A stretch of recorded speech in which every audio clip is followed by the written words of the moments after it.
Hi friends, welcome back to our channel Hema vlogs. ఈరోజు మన recipe వచ్చేసి చికెన్ గ్రేవీ కర్రీ అండ్ కొబ్బరి అన్నం. దీనికి కావాల్సిన పదార్థాలు: 1 కేజీ చికెన్ ముందుగానే క్లీన్ చేసుకొని పెట్టుకోవాలి. అలాగే ఒక పెద్ద సైజు ఉల్లిపాయ, అలాగే 2 టమాటాలు, కొంచెం అల్లం వెల్లుల్లి పేస్ట్, అలాగే కొంచెం పచ్చి కొబ్బరి పేస్ట్, కొద్దిగా కొత్తిమీర.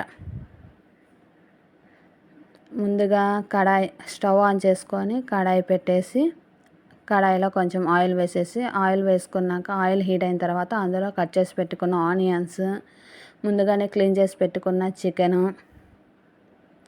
ఆ తర్వాత కొంచెం అంత పసుపు, కొంచెం అంత అల్లం వెల్లుల్లి పేస్ట్ వేసి బాగా కలపాలి.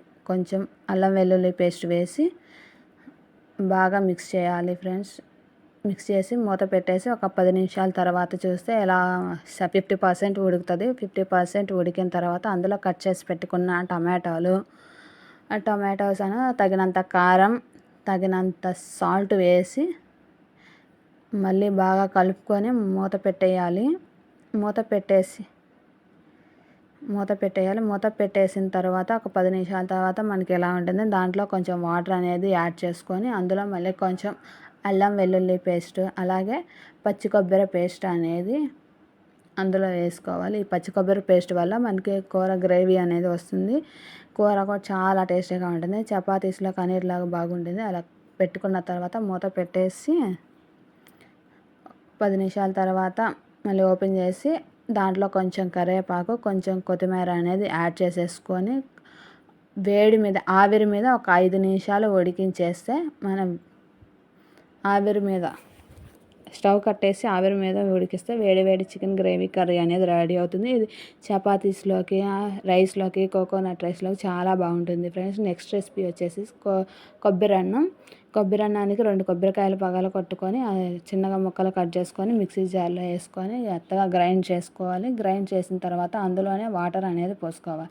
మనం ఏ గ్లాస్తో అయితే బియ్యం తీసుకున్నాం, నాకు ఇక్కడ 3 గ్లాసులు బియ్యం అనేది తీసుకున్నాను ఫ్రెండ్స్. 3 గ్లాసుల బియ్యాన్ని డైరెక్ట్గా కళాయిలోనే వేసేసి, మనం దేంట్లో అయితే వండుతామో దాంట్లోనే వేసేసి కడిగి శుభ్రంగా దాంట్లో వేసేసి, నేను ఇక్కడ ముందుగానే కొలిచి పెట్టుకున్నా. 3 గ్లాసులకి 1 గ్లాస్కి గ్లాసున్నర కొబ్బరి పాలు అనేది పడుతుంది. నాకు ఇక్కడ మొత్తం వచ్చేసి 4 గ్లాసులన్నర కొబ్బరి పాలు అనేది పట్టింది. 4 గ్లాసుల కొబ్బరి పాలు అనేది నేను ముందుగానే పోసేసుకున్నాను గిన్నెలో. అవి ఇప్పుడు పోస్తున్నాను మీకు. అందులో 4 లవంగాలు, అలాగే కొంచెం షాజీరా, 3 బిర్యానీ ఆకులు, అండ్ నెక్స్ట్ 2 జాజికాయలు,